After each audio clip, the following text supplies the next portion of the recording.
Eo amin'ny fiainanao manokana, everinao hoe aiza moa Andriamanitra. Amaly an'izay fanontaniana izay isika ary anasako anao mihitsy hahitana ny toerana misy an'Andriamanitra eo amin'ny fiainantsika dia hanaraka an'izao fandamin'ny verse izao indray isika dia manasa anao am-pifaliana ary.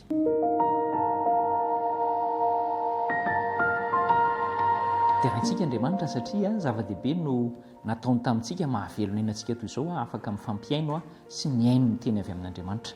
Arabaina am-pifaliana ihany koa ianao kopakopa tanana ary dia ny fitiavan'Andriamanitra ny no ameno antsika ao anatin'izao fiarahana izao ndao sika hiaraka hivavaka.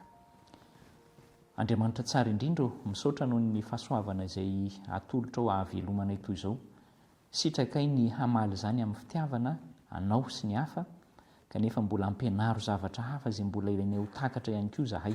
Mahatoky ny fahasoavanao zahay sy ny fitantananao amin'ny anaran'i Jesosy no angatahana izany. Amen. Aiza ny misy an'Andriamanitra? Betsaka ny mamaly hoe any an-danitra. Misy koa ny mamaly hoe eto amintsika izy ka. Misy ny miteny hoe ny zavaboary rehetrarehetra iny dia efa Andriamanitra.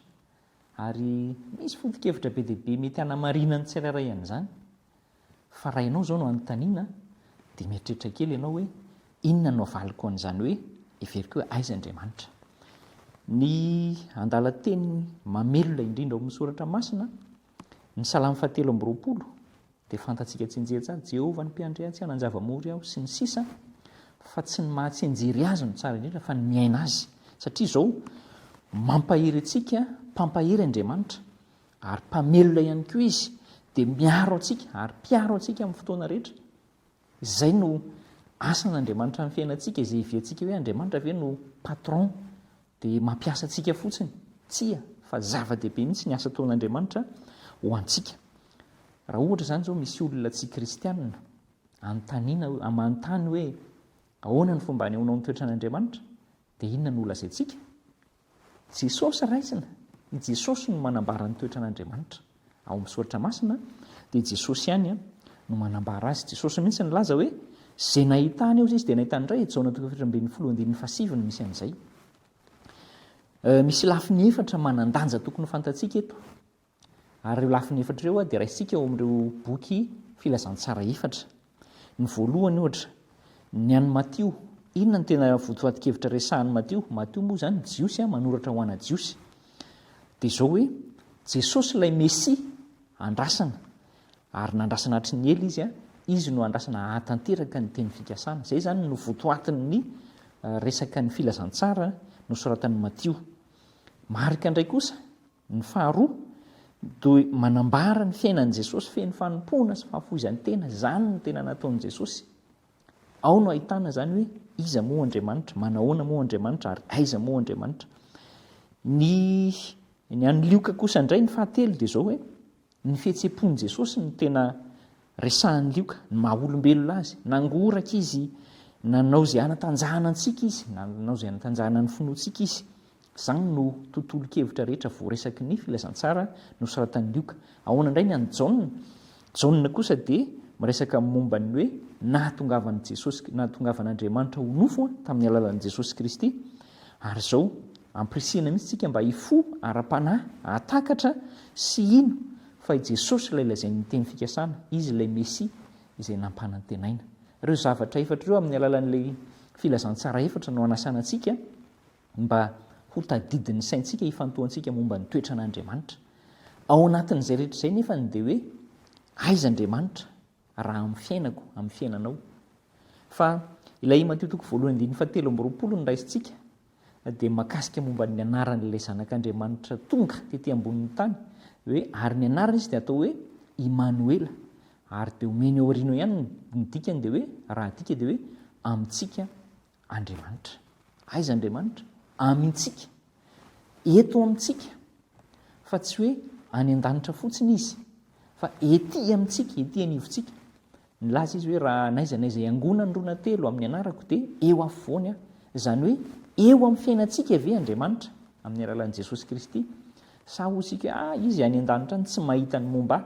Izahay eto an-tany mijaly mafy na izahay eto an-tany sepotra mihitsy amin'ny adi-piainana sy ny fianarana sy ny rotoroton'asa rehetrarehetra nefa izy tsy mahita anahy. Tena eo akaikitsika izy. ary tena mijery momba antsika mandrakariva Andriamanitra. Izao no fintina makasika an'ilay foto-kevitra efitra teo hoe na dia mitovy aza ny votoatin'ny filazantsara sy ny tantara dia samy hafa kosa ny fomba nanehoana an'izany. Inona ny tanjon'izay? Samy nanana ny fanandramany manokana ireo Matio, Marika, Lioka, Jaonareo, izy efatra amin'ny rahalahy zany, samy nanana ny fanandramany, samy nanana ny naizy azy ihany koa ao anatin'ny maha-olombelona azy.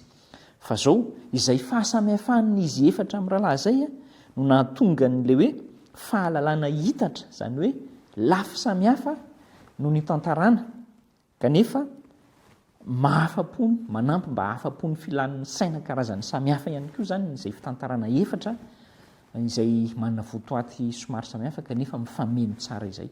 Zany ny fahendren'Andriamanitra sy ny fahaizan'Andriamanitra, ary tena tiany isika hatakatra an'izany, hatakatra ny momba azy. Tiany ho hitantsika fa eto amintsika izy ary amintsika Kristy, fa tsy hoe lavitra antsika akory. Matio 7:20 nge nilazan'izany mihitsy izy hoe indro izao izy Jesosy momba anareo mandrakariva ambara-pahatongan'ny fahataperan'izao tontolo izao.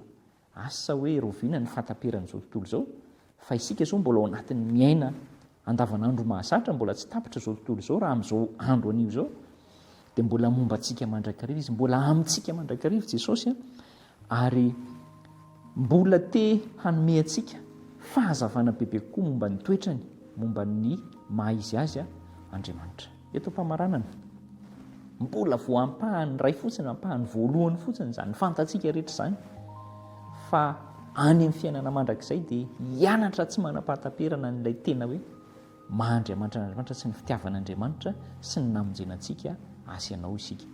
Asaiko ianao mba hanaindray fanapaha-kevitra tsara ary entina mbavaka mihitsy hoe ataovy hitanao foana eo amin'ny fiainanao Jesosy, fa tsy hoe lavitra izy, ampahirantsika ny tompo hivavaka isika.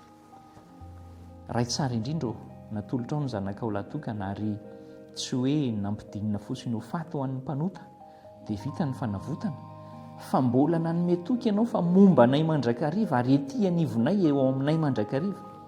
Isaorana betsika ianao tsy mandao anay toy izany, ampahatanjao amin'izany izahay, ampahireso ty namako ty amin'ny anaran'i Jesosy no angatahana izany.